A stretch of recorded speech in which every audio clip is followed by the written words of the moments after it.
주님이 지상에 계실 때 주님은 죄인들과 많이 이렇게 만났고 그것에 대해서 바리새인들은 항상 이렇게 딴지를 걸었습니다. 왜 자꾸 만나느냐. 지금 오늘 본문도 전형적으로 바로 그러한 패턴이죠. 죄인과 세리는 말씀을 드리려고 왔고 이때 바리새인과 서기관들은 수군거려 이 사람이 죄인을 영접하고 음식을 같이 먹는다 그것이죠. 그 당시 종교적 지도자들은 우리는 의인이기 때문에 죄인과 가까이 가면 안 된다는 거예요. 그리고 음식을 함께 먹는다는 건 더더구나 되지 않은 일이라는 것입니다. 그런데 예수님께서 그렇게 하셨다는 거예요.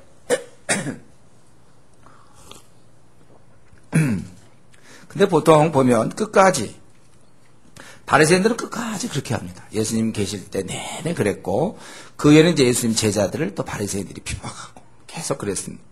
한 부류는 따르고 다른 한 부류는 배척하고.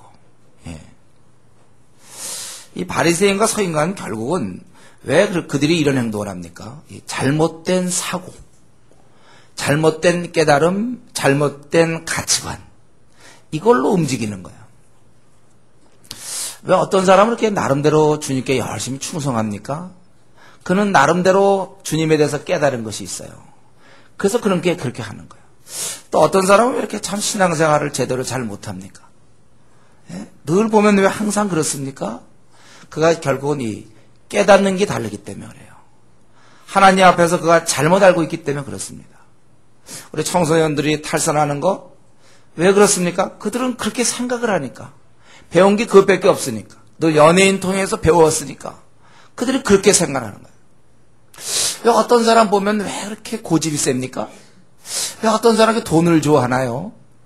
왜 삶이 방탕합니까? 그렇게 그들의 가치관이 그렇게 되어 있으니까. 그걸 아주 좋은 건 줄로 알고 있으니까. 결국 그 사람이 무엇을 생각하느냐에 따라서 그 사람의 인물됨이 결정되는 것입니다. 이런 면에서 여러분, 저와 여러분 항상 조심하셔야 돼요.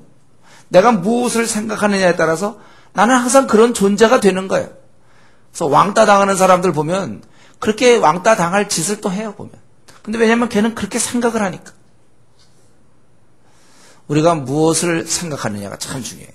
그렇기 때문에 이제부터라도 여러분, 지금부터라도 우리는 부지런히 하나님의 뜻에 대해서 우리가 공부해야 됩니다. 하나님의 이 말씀을 많이 봐야 돼요. 그래서 내 생각을 바꿔야 돼요.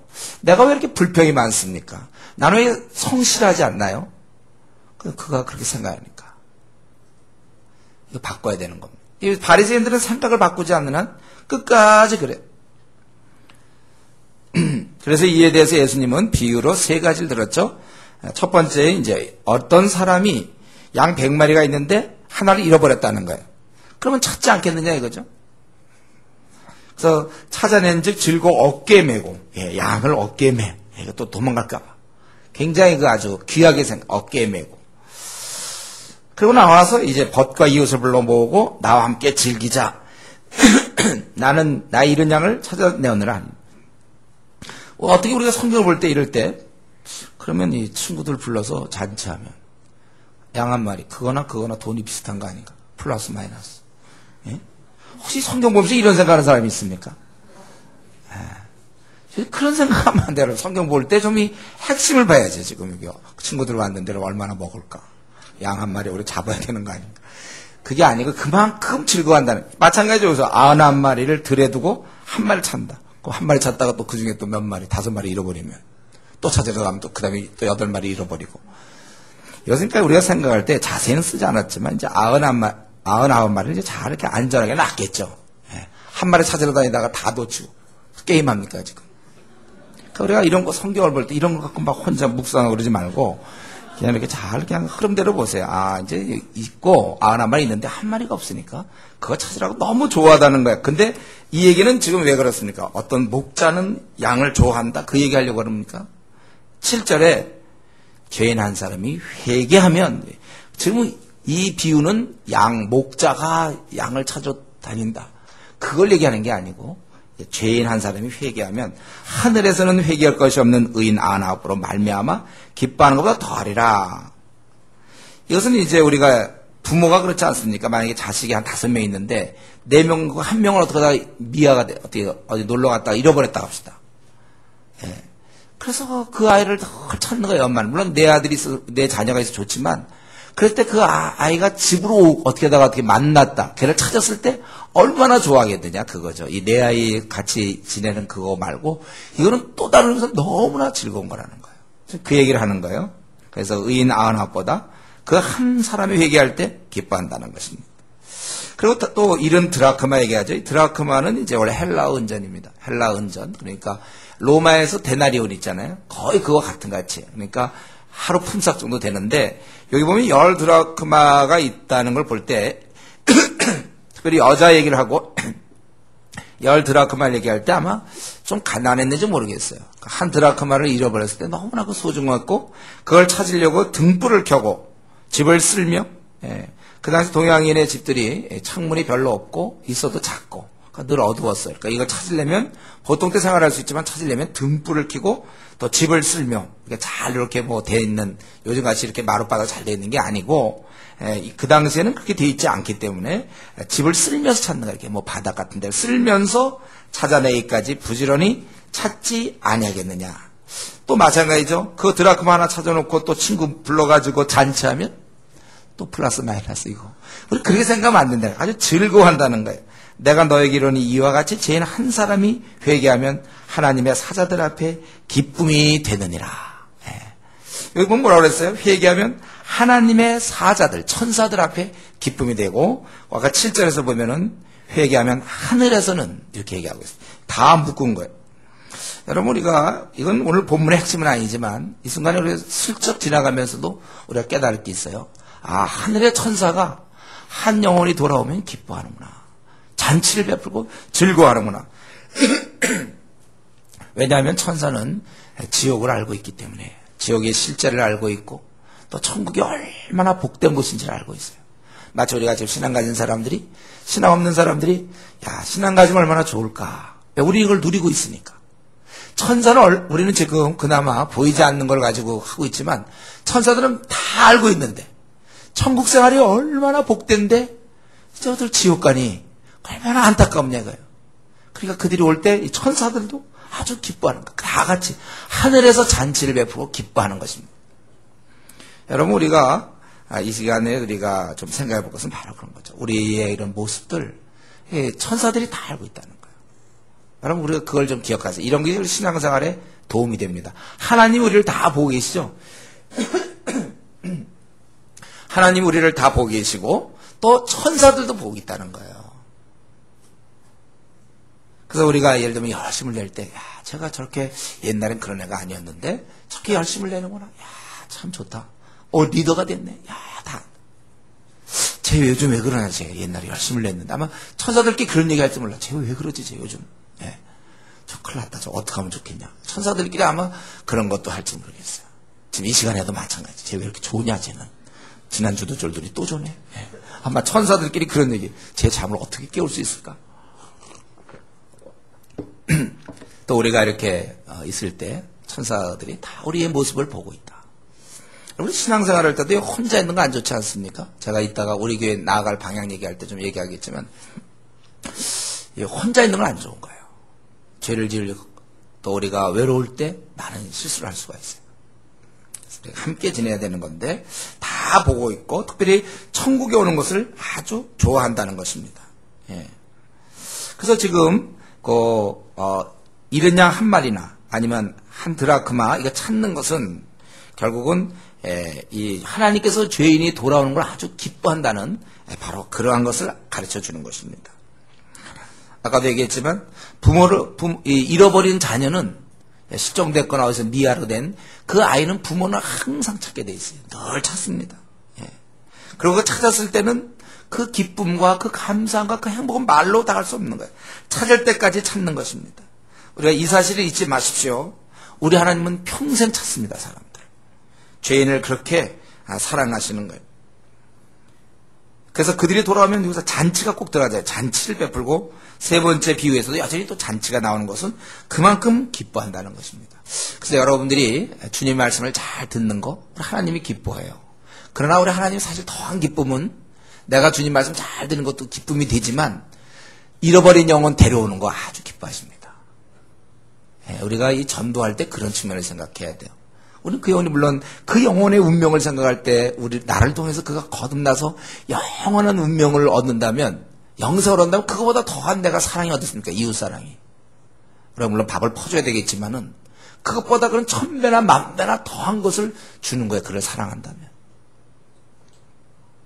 그래서 우리가 내가 물론 주님을 잘생기는 하나님 기뻐하세요. 저와 여러분이 주님 잘생겨야 됩니다. 그러나 여기 오늘 본문처럼 잃어버린 자녀들이 있단 말이에요. 하나님께는. 그를 돌아오게 하는 걸 하나님이 아주 기뻐한다는 거예요. 그래서 우리는 이 전도를 단지 명령의 차원으로 생각하지 말고 그 하나님의 마음을 좀 읽으면서 하나님이 영혼이 돌아오는 걸 아주 기뻐하시는구나. 그렇다면 내가 주님께 나는 참 주님을 기쁘게 해드리고 싶은 사람인데 그럼 내가 당연히 어떻게 전도를 안 할 수가 있느냐 그거죠. 주님이 그걸 기뻐하시는데 여기 보면 그들 아주 기쁨이 된다고 그랬어요. 그리고 이제 11절부터 32절까지 이른 아들에 대한 이른 아들 탕자에 대한 거죠. 이거 아주 유명한 말씀이죠. 벌써 이거 오고 오는 세대에 이 말씀 통해서 많은 사람이 은혜를 받았어요. 참 좋은 말씀이에요. 이거 귀한 말씀이라 저도 아주 설교를 잘하고 싶어요. 이거 어떻게 사세요? 감동적으로 설교하고 싶어요. 여러분들이 그냥 알아서 감동적으로 느껴주시면 좋겠어요. 이른 아들을 이렇게 쫙, 그게 얼마나 좋은지 몰라. 이 말씀이 좀 아깝더라고. 제가 이 누가 보면서, 15장이 점점 다가오고 있구나. 이 말씀 얼마나 좋은지. 근데 사실은 이 말씀은 제가 교회에서 이전에 좀 한두 번 한 것 같아요. 그래서 아마, 뭐 그 말씀을 우리가 다시 할 수 없는 거고. 그러나 이 말씀 볼 때마다 너무 좋아. 둘째 아들이 하여튼 내가 이런 걸 해가지고 말이죠. 우리한테 굉장히 유익을 줬어요. 물론 이제 비유지만요. 여기 두 아들이 있다. 그런데 어떻습니까? 이 내용이 뭐죠? 우리가 많이 아는 내용이죠? 이 둘째 아들이 자기 유산을 달라고 그랬어요. 그랬더니 아버지가 그걸 들어줬습니다. 그랬더니 그가 왜 달라고 그랬냐면 그걸 가지고 뭐 또 사업을 하거나 장사를 하거나 이게 아니고 순전히 놀고 먹으려고. 그래서 그걸 가지고 탈출한 거죠. 그 며칠이 안 돼요. 그가 먼 나라로 가게 된 거야. 재물을 모아가지고 먼 나라 가서 거기서 허랑방탕, 실컷 놀아보자 이거죠. 허랑방탕하게 낭비하더니 그런데 이 본인이 이렇게 낭비한 것뿐만 아니라 마침 또 외적으로 흉년이 들어버렸어요. 그러니까 돈도 없는데 외적으로 흉년이 드니까 더 힘들게 된 거죠. 그래서 그가 궁핍한지라. 그랬더니 아마 제대로 어디 취직도 못하고 그래서 집에 갈 생각 그때까지 안 한 것 같아요. 그러니까 그 나라 백성 중 한 사람에게 부처사니 그가 그를 들러 보내어 돼지를 치게 했다. 여러분 이 유대인들에게 뭡니까? 돼지 치는 건 그건 돼지고기를 먹지도 않았거니와 그 돼지 치는 건 아주 최악, 더 이상 나빠질 수가 없다 이거죠. 생애 가장 비참함을 표현하는 거예요. 돼지를 치는 것은. 여기 예를 들면 뭐 닭을 쳤다 이러면 그건 좀 나아. 돼지 치는 건 유대인의 개념에서 이건 완전히 이건 사람이 아니야. 이건. 거의 돼지야 이건. 돼지 치는 거는. 거의 돼지. 그러니까 안 되는 겁니다. 근데 치게 했는데 그가 뭐예요? 그가 돼지 먹는 쥐업 열매. 그건 콩나무 씨앗인데요. 그 쥐업 열매를 배를 채우고자 돼 주는 자가 없는지라. 혹시 돼지에게는 주지만 이걸 치는 그에게는 주자. 그는 먹을 게 없어요. 어차피 이거 먹으려면 이제 돼지에게 준 거 갖고 빨리 가서 돼지도 먹는데 자기도 가서 먹어야 되는 이제 그런 상황이죠. 얼마나 줄였습니까? 그때야 비로소 17절에 내가 돌이키는 내 아버지에게는 양식이 풍족한 품꾼이 얼마나 많은가. 나는 여기서 줄여 죽는다. 그가 생각한 건 아버지를 생각한 것도 아니고 바로 그곳에 아버지 집에 있는 이 종들 품꾼들을 보니까 그들은 아주 부유하다 이거예요. 그래서 내가 일어나 아버지께 가서 이르기를 아버지 내가 하늘과 아버지께 죄를 지었사오니 아버지 돈 다 떼어가 그냥 가서 허랑방 다 소모했잖아요. 그렇기 때문에 나는 지금부터는 내가 아버지 아들이라는 자격을 내가 감당할 수가 없다는 거예요. 그래서 나를 품꾼이 하나로 좀 써달라고 하나로 벗어서 그렇게 하고 그가 이제 그렇게 하겠다고 해서 가는 것이죠. 그래서 일어나서 아버지께로 돌아가니라. 아직도 거리가 먼데 아버지가 그를 보고 측은히 여겨 달려가 목을 안고 입을 맞추니. 놀랍게도 아버지가 자기를 기다리고 있었어요. 자기는 도저히 아버지는 기다릴 거 생각 안 했는데 가서 자기는 이제 겨우 가서 품꾼 하나로 써달라고 이제 그만하려고 가는데 아버지가 멀리서 보고 그 다음에 아까 어느 정도의 아버지 큰아들이고 둘째 아들이니까 뭐 어느 정도 나이가 들었을 거예요. 근데 그 아버지가 멀리 산거가 먼데 보고 있다가 뛰어나왔다는 거 아닙니까? 달려가 목을 안고 입을 맞췄다는 것입니다. 이러보건대 이 아버지는 계속 매일 아마 이러고 있었던 것 같아요. 그렇죠? 그날 뭐 우연히 나왔다가 만난 것 같지는 않죠? 우리가 이 흐름상 그래요. 멀리. 그러니까 늘 아들 생각을 하고 있었던 거예요. 그 아들이 있으니까 이제 뛰어와서 달려가 목을 안고 입을 맞추니 얼마나 이거 진심인지 정말 좋아하는지 벌써 이걸 알아봤다는 거. 사실 그때 이 아들은 느낌이 있잖아요. 둘째 아들이 잘 먹었을 거고 부잣집 둘째 아들 옷도 좋았을 거고 그러고 떠났을 거예요. 돈도 있으니까 아주 시색도 있잖아요. 아주 의기양양하고 아주 시색을 띠면서 그렇게 해서 갔을 거예요. 그러나 그가 올 때는 어땠을까요? 못 먹고 굶주렸고 어떤 병도 걸렸는지 그거 모르지만요. 나중에 건강몸으로 왔다 그러지만 그러고 초췌했을 거예요. 또 여행 중에 뭐 제대로 뭘 먹었겠습니까? 거진데 거짓거라고 병자거라고 힘들게 그래서 딴 사람도 못 알아봤을 텐데 아버지는 알아봐요. 그만큼 아버지가 늘 학수고대하고 있었다는 것이죠. 달려가서 목을 안고 입을 맞추니 아들이 이르되 아버지 내가 하늘과 아버지께 죄를 지었사오니 지금부터는 아버지 아들이라 일컬음을 감당하지 못하겠네이다. 그리고 더 얘기해야 되지 이제. 그 다음 준비한 거 있잖아요. 나는 아들로 이제 하지 못하고 나는 품꾼의 하나로 써주세요 이제 이 얘기해야 되는데 그 말도 끝나기 전에 아버지는 뭐라고 그랬습니까? 감당하지 못하겠다니까 깨달았구나 뭐 이거 아니죠. 감당하지 못하겠다. 왜 왔냐 뭐 이런 것도 아니고 뭐예요? 다른 종들에게 제일 좋은 옷을 내어다가 입히고 손에 가닥지를 끼고 발에 신을 신기라. 신도 없었어요. 신을 신기라. 그리고 살진 송아지를 끌어다가 잡으라. 우리가 먹고 이 살진 송아지는 최고로 치는 거거든요. 그거를 이제 끌어다가 잡으라. 우리가 먹고 저기자. 이 내 아들은 죽었다가 다시 살아났으며 내가 잃었다가 다시 얻어노라 하니 그들이 즐거워하더라.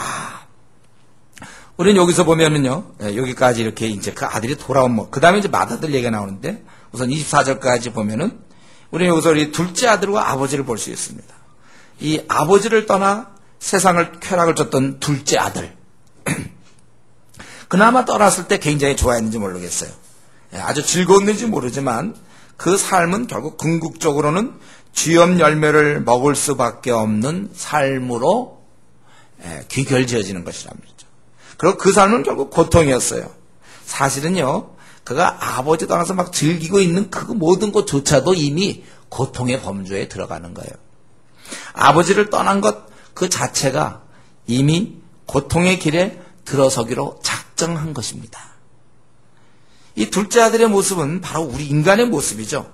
하나님과 더불어 살지 않는 사람은 일순간엔 쾌락이 있을지 모르지만 궁극적으로 그건 고통스러운 것이라는 거예요. 그러니까 이 고통의 그 앞부분에 사탕발림이 있어요. 거기 일순간의 쾌락이에요. 내가 신앙생활 대충 하고 세상과 더불어 지내면 처음에는 조금 있어요.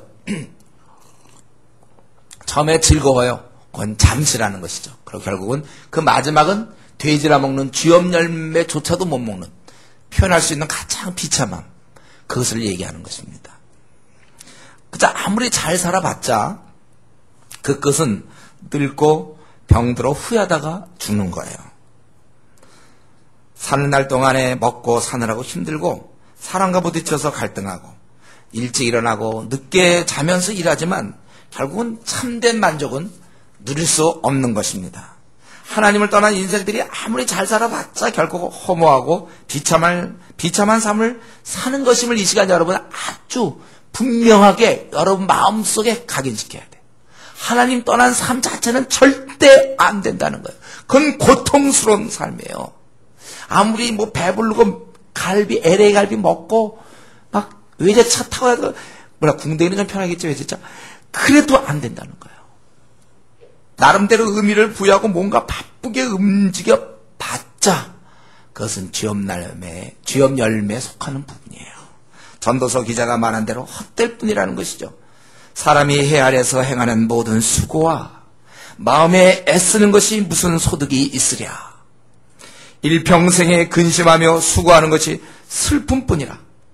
그의 마음이 밤에도 쉬지 못하나니 이것도 헛되도다. 이 시편 기자는 그가 지금 뭘 잘 먹고 뭘 먹고 이런 걸로 행복하다.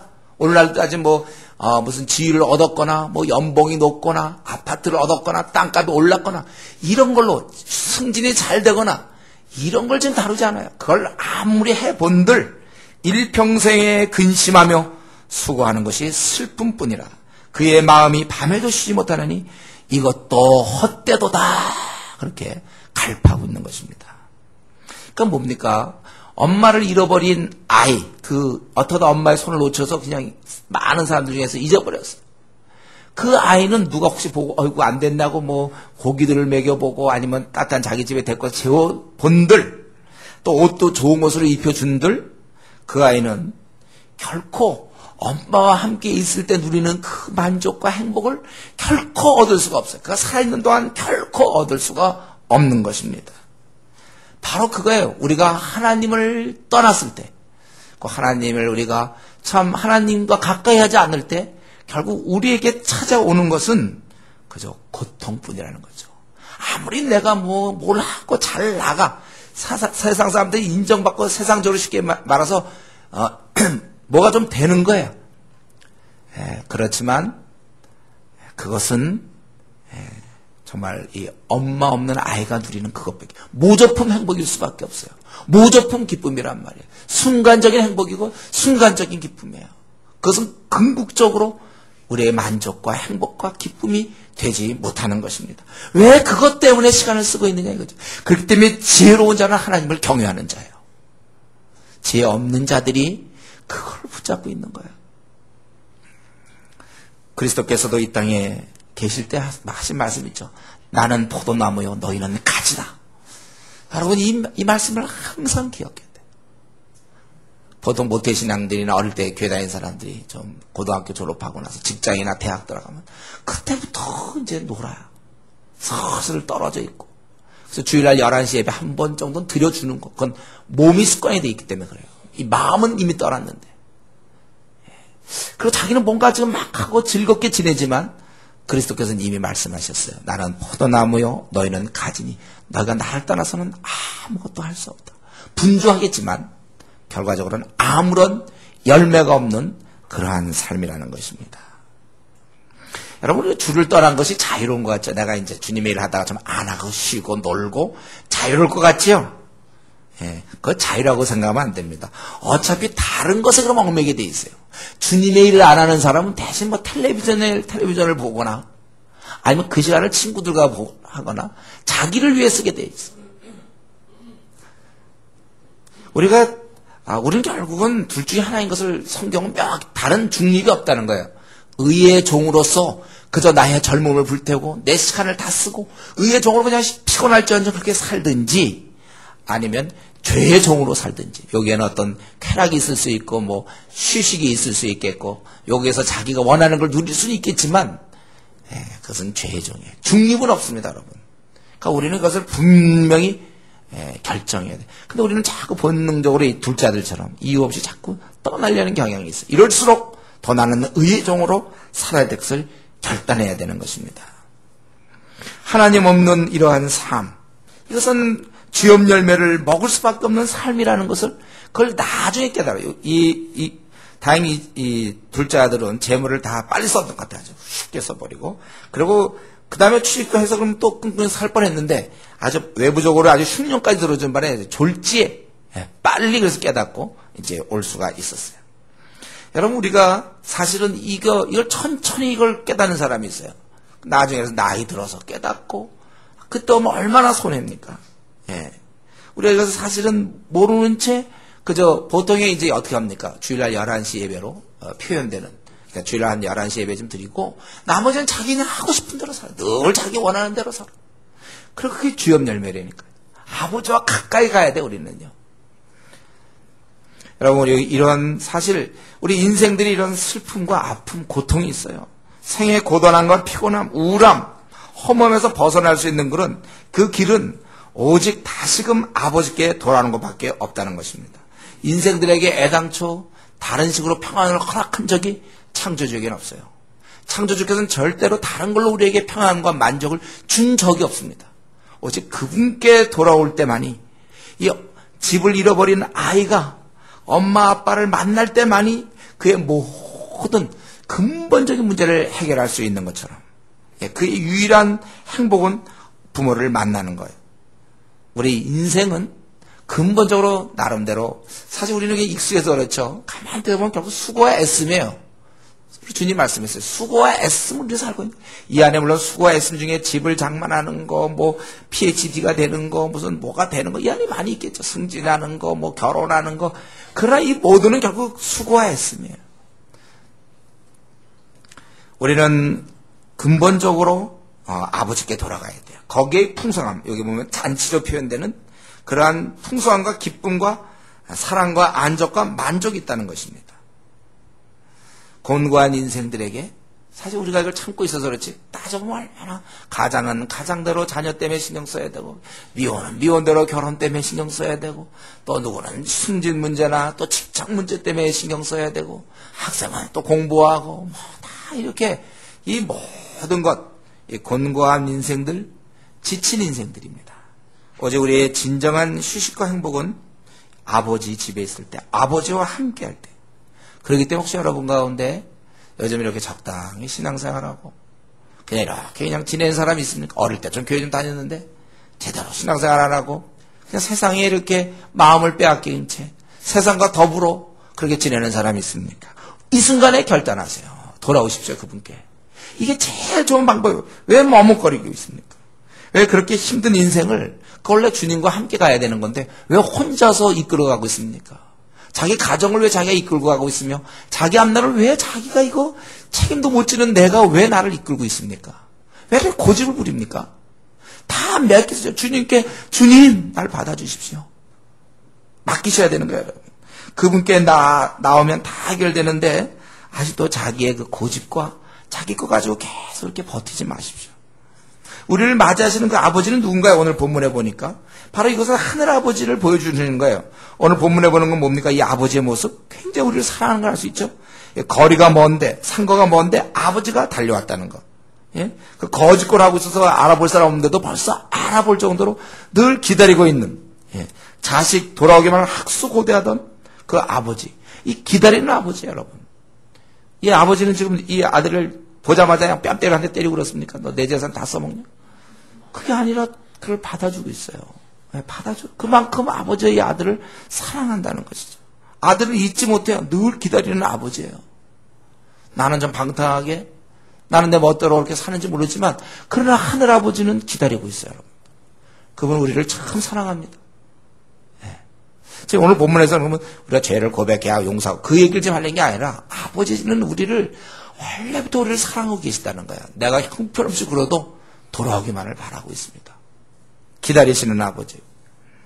사실 이 아들은 어땠어요? 돼지 치느라고 얼마나 몸에 냄새 났겠습니까? 뭐 제대로 씻기나 했겠습니까? 또 여행 중에서 땀을 흘리고 온몸 먼지로 뒤집어서서 아주 그냥 정말 그냥 냄새 나고 지저분하겠지만 이 아버지는 그를 본 적 어땠어요? 달려가 목을 안고 입을 맞췄다는 것입니다. 왜 그렇습니까? 이 아버지가 딴 사람 볼 땐 거지고 지저분하고 피해가겠지만 이 아버지는 그는 그에겐 소중한 아들, 사랑하는 아들이었기 때문에 그는 달려갈 수 있었고 목을 안고 입을 맞춰요. 이 아들 내가 잊어버렸는데, 내가 이 아들이 날 떠났는데 늘 마음에 아들 생각하는데 그 아들이 지금 오고 있단 말이에요. 그런데 냄새나고 옷을 못 입었다고 그걸 거부할 수 있습니까? 그 아들을 그냥 뭐 여기 얘기는 안 나오지만 정말로 너 왔구나 막 좋다 그러고 그는 껴안아줄 수밖에 없었다는 것입니다. 만약 어떤 이제 할머니가 아들이 자기를 버리고 많이 갔다 합시다. 어떤 할머니가 있다 할 때. 그래서 그 아들을 늘 찾아다니는 거예요. 아들을 어떻게 하다가 예를 들면 이 아들이 사업을 했는데 뭐 중소기업하다 망해가지고 집에 안 들어 가출해서 어딘가 막 떠다니는 추운 날 이 아들이 어디 있을까 늘 생각하고 이 엄마 마음에 말이죠. 예? 할머니가 돼서도 그 아들을 생각하다가 예를 들면 무슨 서울역에 있는데 노숙인 중에 하나가 있다고 합시다. 우리는 지금 전도팀 서울역 가면 노숙인들이 있죠. 그럼 우리가 말 걸까봐 계속 와서 뭐라 할까봐 우리 약간 우리 꺼리끼는데 그 할머니 그 어머니 눈에는 그가 노숙인으로 막 지저분하고 막 수염도 있고 막 그건 그대로 아들이에요. 그거는. 가서 껴안을 수 있단 말이에요. 왜 그렇습니까? 사랑하니까. 지금 이 아버지는 뭐예요? 자기 아들이 자기를 떠났을 때 그 아들에 대해서 미움보다는 그 아들이 어떻게 지낼까 생각하고 아들을 보고 싶고 정말 아들 좀 만나고 싶고 그렇게 기다리다가 아들이 멀리서 올 때 그는 정말 춤이라도 추고 싶고 너무나 기뻤던 거예요. 그래서 그를 껴안은 것입니다. 냄새가 뭐고 그런 거 다 없어요. 이 첫째 아들은 그렇게 못했죠. 예, 장남은 그렇지 않았어요. 맏아들은 그렇지 않았지만 그런 이 동생을 싫어했지만 이 아버지는 자기를 떠나고 어떻게 보면 자기의 마음에 그 아주 고통을 주는 아들이었지만 그 아들을 용납하고 받아주고 있었다는 것입니다. 배은망덕하고 아주 괘씸한 자식이지만 그 아들을 받아주고 있는 것입니다. 지금 이 아버지 마음속에는 이 아들이 온 것만 해도 너무 기쁜 거예요. 거짓골이든 무슨 꼴이든 그것은 이 아버지 눈에는 아무런 문제도 되지 않는 것은 그저 사랑스러운 나의 아들이에요. 어떻게 이 정말 뭐 금쪽 같은 내 새끼처럼 이거 어떻게 해요? 이 아들 이게 정말 잃어버린 줄 알았는데 왔단 말이죠. 그를 갖다가 품을 수밖에 없었던 것입니다. 이 아버지는 지금 생애 최고의 시간을 보내고 있어요. 가장 행복한 시간입니다. 심히 들떠 있어요. 더 이상 무엇을 그 아들이 이 아버지가 원하겠습니까? 우리 주님께서 말씀하신 것은 바로 하늘 아버지가 그렇다는 거예요. 우리 하늘 아버지께서는 우리의 그런 불성실함, 우리의 그렇게 추악한 모습, 아주 그런 배은망덕한 모습, 기껏 은혜를 주었더니 세상과 더불어 세상과 찌들어서 아주 배은망덕한 그러한 우리들, 하나님께 충성하지 않는 모습, 신실하지 않은 우리들을 그분은 용서하시고 사랑하신다는 것입니다. 여러분, 우리 하나님께서 우리를 아주 사랑하세요. 우리는 정말 해드린 거 없고 고집 피우고 신실하지 않고 불평하고 그랬지만 이 하늘아버지께서는 우리 이렇게 참 형편없는 우리들을 사랑해 주셔서 우리를 받아주신다는 것. 우리가 이 사실을 늘 생각해야 될 것입니다. 다른 사람 혹시 나를 무시할 수 있어요. 그러나 그분 눈에는 나는 너무나 사랑스러운 존재예요. 여러분, 우리 이런 아버지를 우리가 믿고 있습니까? 그분은 나를 너무나 사랑하시고 나를 무척 좋아하시고 나 같은 것을 참 불성실하고 언제나 이기적이고 하나님께 참 신실하지 못한 나를 그분은 그래도 받아주시고 사랑하신다. 우리가 어떻게 이해할 수 없는 그런 사랑을 나를 향해서 베풀고 계시다는 거예요. 지금까지 나는 엉망으로 살았고 아버지 뜻을 알지만 내 원하는 대로 살았고 말 안 듣고 고집세고 이기적이지만 그분께서 나를 사랑하신다는 것. 우리가 이런 하늘에 아버지 계심을 우리가 알아야 되겠습니다. 그분은 나를 참으로 귀하게 여기시고 혹시 세상에서 나는 왕따일 수 있겠고 나는 무가치한 존재일지 모르지만 그분은 나에게 귀한 가치를 아주 소중한 존재로 나를 생각하고 계시다는 것입니다. 그렇기 때문에 우리는 이런 아버지가 계시니까 우리가 해야 할 일이 한 가지 있다면 바로 이분께 그분의 넓은 품에 돌아가는 거예요. 이 죄악된 생활, 그래봤자 기껏 그 주염 열매나 맺는 생활 이제 그만하고 나를 오랫동안 기다리는 그 아버지께 나아가야 될 것입니다. 내 망가진 인생, 헛되이 보낸 지난 날들의 세월들, 하나님 없이 고집 피웠던 그 어리석은 삶, 그 쓸쓸했던 삶, 그 고단한 삶, 우리는 이 모든 것을 뒤로하고 이 아들처럼 일어나 아버지께 나 가야 되겠다. 그리고 아버지께 나아가야 될 것입니다. 여기서 보면 이 17절에 스스로 돌이키는 것이 중요해요. 남이 해줄 수 없습니다.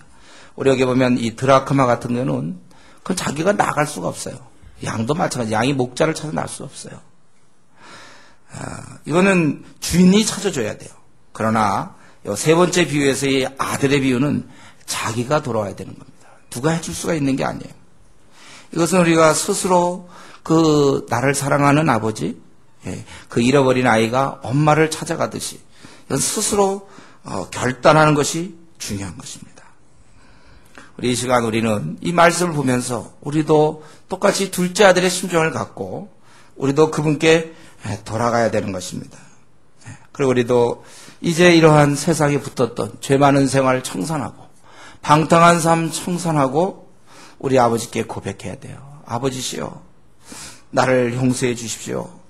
내가 참으로 어리석게 살았고 내 지난날 정말 아버지 없이 너무 내가 외롭고 쓸쓸하게 내가 살았습니다.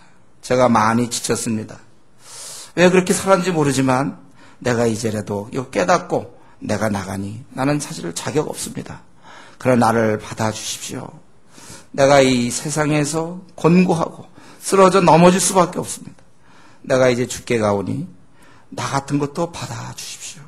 우리가 그분께 돌아가야 합니다.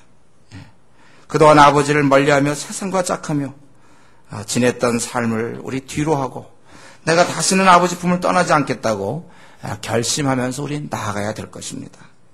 그리고 남은 생이라도 나를 사랑하시는 아버지를 내가 기쁘게 해드리면서 그래서 오히려 내가 이제라도 이렇게 늦게라도 내가 주님을 믿으니까 다른 사람보다 더 많이 효도하고 이제 남은 생을 내가 이제라도 내가 생을 마칠 때까지 내가 더 열심히 살겠다. 우리가 그렇게 결단해야 될 것입니다. 근데 오늘 본문은 이 둘째 아들에게만 초점이 맞춰진 것이 아니라 또 맏아들에게도 이렇게 초점이 맞춰져 있습니다. 그 25절부터 마지막 보니까 이 맏아들은 또 어떤 아들입니까? 이 맏아들은 밭에 있다가 돌아와 이 밭에 있다가 돌아왔다는 것은 그만큼 이 맏아들은 그의 맡은 일을 충실히 하고 있다는 거예요. 그 소리를 듣고 무슨 소린가 물어보니 당신의 동생이 돌아와서 아버지가 그를 살찐송아지를 잡았나이다. 그렇게 얘기를 했어요. 그럴 때 사실 이 아들이 제대로 된 아들이면 자기도 같이 동참해야 되고 자기도 함께 기뻐 동생이 왔구나 하고 즐거워야 되지만 오히려 우리는 오늘 주님의 비유에서는 전혀 뜻밖의 모습을 보이는데 그런 노했습니다. 그리고 들어가지 않아요. 그 잔치에 참여하지 않아요. 그래서 오히려 아버지가 그 얘기를 누구한테 들었는지 나오게 됩니다. 그래서 아버지께서 대답하여 그때 이 아들이 자기 얘기를 하죠. 그 맏아들이 뭡니까? 형이 내가 여러 해 아버지를 섬겨 명을 어김이 없거늘 내게는 염소 새끼라도 주어 나와 내 벗을 즐기게 하신 일 없더니 아버지의 살림을 청녀들과 함께 삼켜버린 이 아들이 돌아오며 이를 위하여 살찐 송아지를 잡으셨나이다. 아버지가 얘기하기를 너 나와 함께 있으니 다 내 것이 다 내 것인데 이 동생은 죽었다가 살아났으면 내가 잃었다가 얻었기로 우리가 즐거워하고 기뻐하는 것이 마땅하니라. 여기까지나 하고 그다음에 그래서 큰아들이 어떻게 했는지 얘기 안 합니다. 다만 그것을 우리에게 얘기하고 있는 거예요. 지금 이 큰아들은 무엇입니까? 이 부모의 마음을 전혀 몰라요. 이 아들을 향한 그 마음을 전혀 이해해 본 적이 없어요.